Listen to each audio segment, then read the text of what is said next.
ce soir dans le coin rouge pour représenter la Croatie, Roko Tojdor.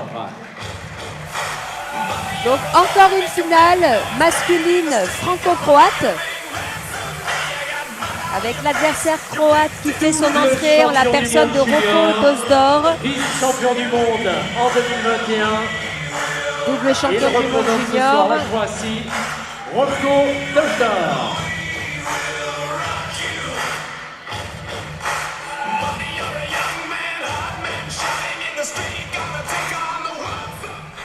Face à lui, dans le coin bleu, pour représenter la France, Johan Trill. Et c'est au tour de Johan Trill, le Français de 24 ans, qui fait son entrée. Champion de France Espoir 2016, champion de France Junior 2017, vice-champion du monde junior, champion de France Élite B 2020 et champion de France Élite A cette année. Ce qui lui a permis d'ailleurs de représenter la France dans cette catégorie des poids super légers pour ce championnat d'Europe. Est-ce que c'est une condition indispensable pour se qualifier sur les échéances internationales d'être champion de France, Brahim? Exactement, c'est une condition indispensable qui ne donne pas lieu systématiquement à une sélection pour la compétition internationale, puisque la sélection se réalise lors d'une commission qui permet d'évaluer qui sera à même parmi les finalistes du championnat de France à aller représenter la France au niveau international. Et là, je pense qu'on va avoir une opposition de très haute qualité, puisqu'on a une petite catégorie avec un débit et une vitesse d'exécution assez importante. Ça frappe et ça va vite. Exactement. Ah oui, effectivement. Le Croate a un très bon débit, très offensif. Voilà, il a pu le déstabiliser en lui envoyant un fouetté en ligne basse au niveau du genou. Et il avance. Voilà, chassé pour faire reculer l'adversaire. On voit bien qu'il ferme sa garde, donc très hermétique. Il tente un balayage. Oh, un fouetté sauté. Exactement. Donc ils se rendent coup pour coup. Ouais. Et ils rentrent, ils marquent leur point, ils sortent aussi. Voilà, tout à fait. Ils ne restent pas dans l'axe. Exactement. Et leurs enchaînements sont assez équilibrés, à la fois avec les poings et les pieds. Donc là vient de prendre Johan un crochet.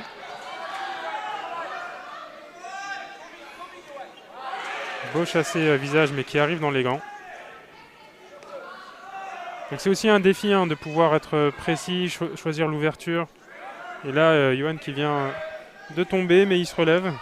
Là, c'est clair que ça va jouer sur la précision, sur des détails, ça c'est clair. Exactement.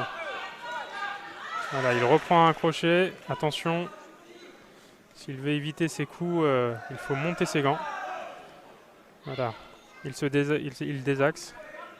Cherche à ne pas se faire cadrer parce qu'on voit que le Croate essaye d'enfermer Johan dans une partie du ring. Voilà. Là, Johan semble avoir compris. Voilà, c'est ça. Et là, on a vu qu'il l'a pris en contre. Fin de la première reprise. Alors Brahim, tu n'as peut-être pas connu Johan dû à son jeune âge, mais tu as sûrement connu Modibo Diarra. Oui, tout à fait. Un grand champion de la discipline. Effectivement, donc il s'entraîne avec lui parce que Johan a quitté son île natale de la Réunion pour s'entraîner au Knockdown Boxing, donc dans la région de Toulouse également. Il a pour coach Mohamed Benganaoui et Modibo Diarra, avec qui il met souvent les gants. Il a même dit qu'il était encore très en forme, qu'il l'aidait à énormément progresser. Et puis Modibo, de son côté, a déclaré que c'était un plaisir de s'occuper de lui parce que c'est un petit qui en veut et que s'il garde cette rigueur, il pourrait aller très loin. Donc pour te dire, Modibo Diarra, c'est un boxeur que moi, j'ai vu boxer à mes tout débuts et que je suis allé voir dans un stade, en tout cas un gymnase, une salle mythique, le gymnase Pierre de Coubertin, enfin la salle Pierre de Coubertin. Et on sait que les grandes réunions de boxe se produisent là-bas.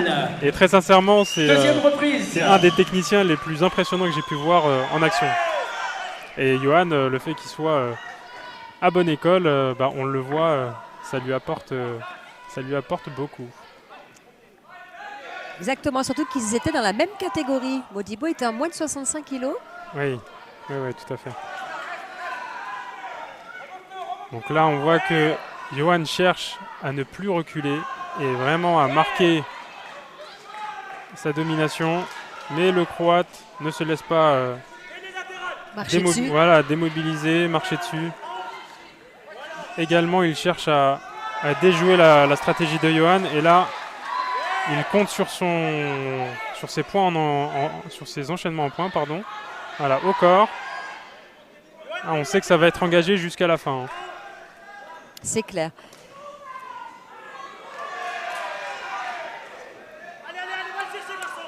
Et ça va être un engagement physique également, parce que mener ce rythme de bout en bout, je peux vous dire que c'est pas simple du tout. Et c'est à celui qui sera le mieux préparé qui va l'emporter. C'est ça. Et Johan est très bien préparé. C'est son tout premier championnat d'Europe.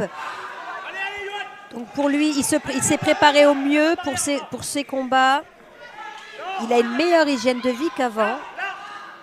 Voilà. Donc Johan marque ses points en essayant de toucher en ligne basse.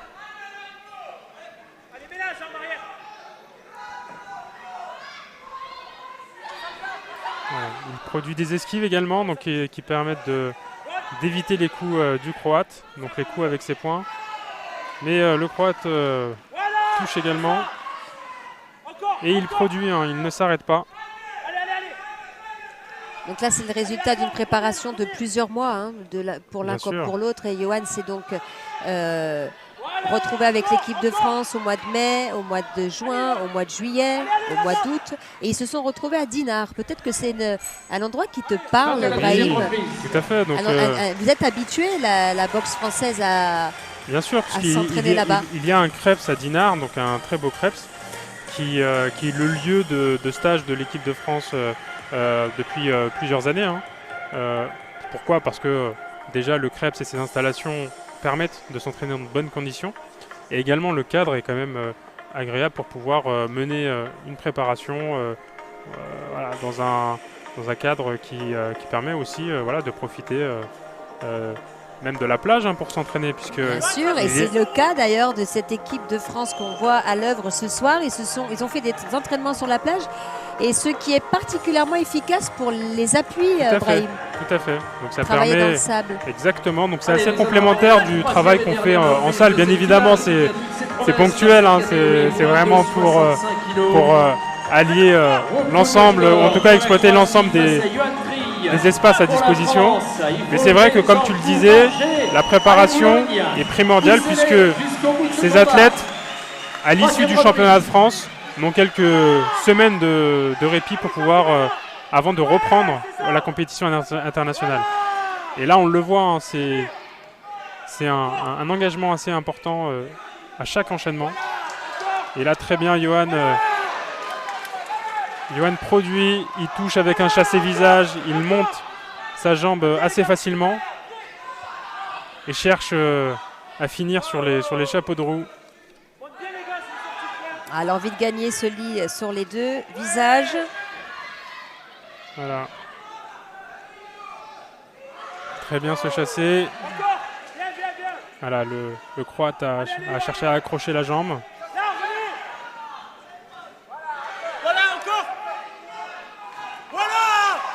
Très bien ce fouetté visage. Et on entend son public qui l'encourage à se mobiliser jusqu'à la fin du match. Et oui, il est chez lui, Johan. Donc il bénéficie effectivement du soutien, des encouragements de son public. Donc on constate un rythme aussi soutenu qu'à la première reprise. Exactement. Et ça se joue maintenant, beaucoup d'orgueil dans ce combat. C'est ça, c'est ça. Donc là, une glissade. Est-ce qu'on perd des points quand on glisse, Brahim? Non, on perd pas de points. Après, ça ça casse un peu le rythme du combat. Mais à partir du moment où on se remobilise, il n'y a pas de souci.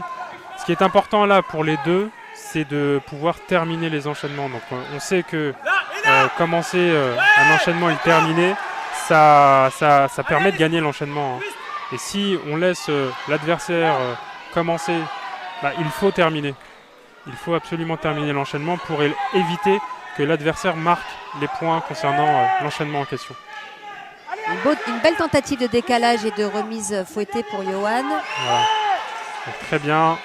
Vous voyez qu'il saisit chaque occasion pour finir, pour terminer.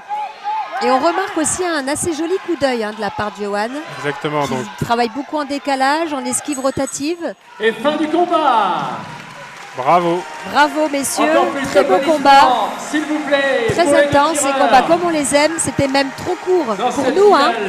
Exactement, donc on aurait bien aimé une 4e reprise. Dans un instant, le résultat. Mais on le voit, c'est effectivement vers la fin, une lucidité quand même qui est toujours présente pour esquiver, pour éviter les coups. Oui, tu fais bien de le notifier parce que plus on fatigue, plus on perd en lucidité. Et on voit que ces deux messieurs étaient très bien préparés parce qu'ils étaient autant lucides au début qu'à la fin. Effectivement, oui. De Boulogne-sur-Mer, Anne Leland également qui va nous rejoindre pour remettre donc les récompenses de cette finale.